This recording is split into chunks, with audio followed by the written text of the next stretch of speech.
AMD's next-gen RDNA 3 GPUs could be a serious worry for NVIDIA. Next-gen graphics cards could beat NVIDIA by a long way when it comes to efficiency, and may also be right up there in performance terms, according to fresh speculation from a well-known hardware leaker on YouTube. But Team Green might beat Team Red to the punch in terms of release date.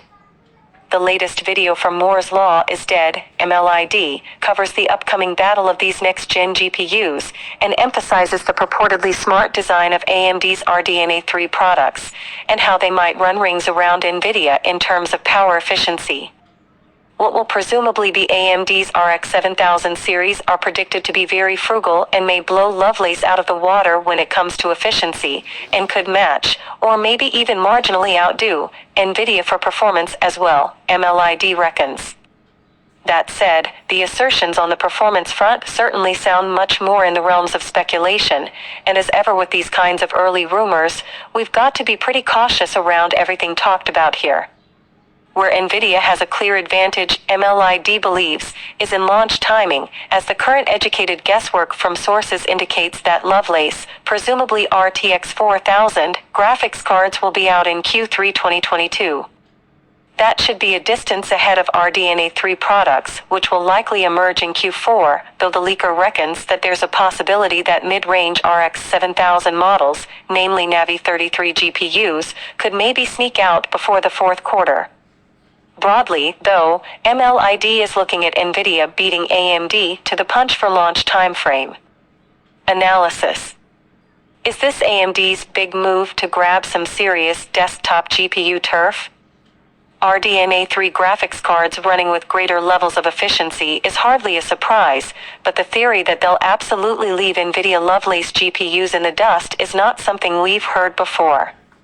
That would be quite a win for Team Red, and admittedly we have witnessed a string of worrying rumors about exactly how power-hungry NVIDIA's next-gen graphics products might be.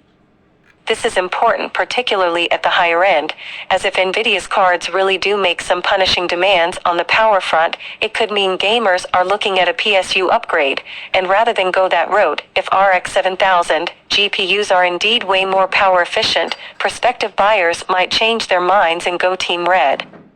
It's also interesting to hear MLID express some cynicism around some of the rumors which have been peddled before about NVIDIA Lovelace GPUs, promising more than double the performance of current Ampere cards, such as the claim that the RTX 4090 could offer approaching triple the performance of the existing NVIDIA flagship. The leaker puts forward the view that those kinds of estimations are overblown, and that while those other predictions of doubling performance are possible, they'd require NVIDIA to push power consumption massively, as is rumored, to be fair, as we already mentioned. MLID certainly believes Lovelace will represent a bigger generational performance increase than Ampere was over Turing, and that it'll be impressive, but it could be more like a 60% to 80% gain rather than an outright doubling. This theory that some rumor mongers may have exaggerated Lovelace's performance increase is partly the reason from Lid's line of thought that AMD's RDNA 3 cards will be competitive in terms of raw frame rates, as well as providing much better efficiency. So, there would appear to reasons for NVIDIA to fret about how the next-gen GPU battle is shaping up, and it's also worth mentioning that RX 7000 graphics cards arriving later may be partially wrapped up in AMD wanting to make sure supply is stronger this time around. The argument is that this might be Team Red's chance to really get back into the game, and push its desktop GPU market share up from around the 20% mark to something more substantial. NVIDIA being out earlier though, in theory, and with Team Green also upping availability, as broadly speaking, all GPU stock levels are expected to get much better as 2022 rolls onwards, will still be a big advantage, and we shouldn't get carried away with speculation on how well things might go for AMD.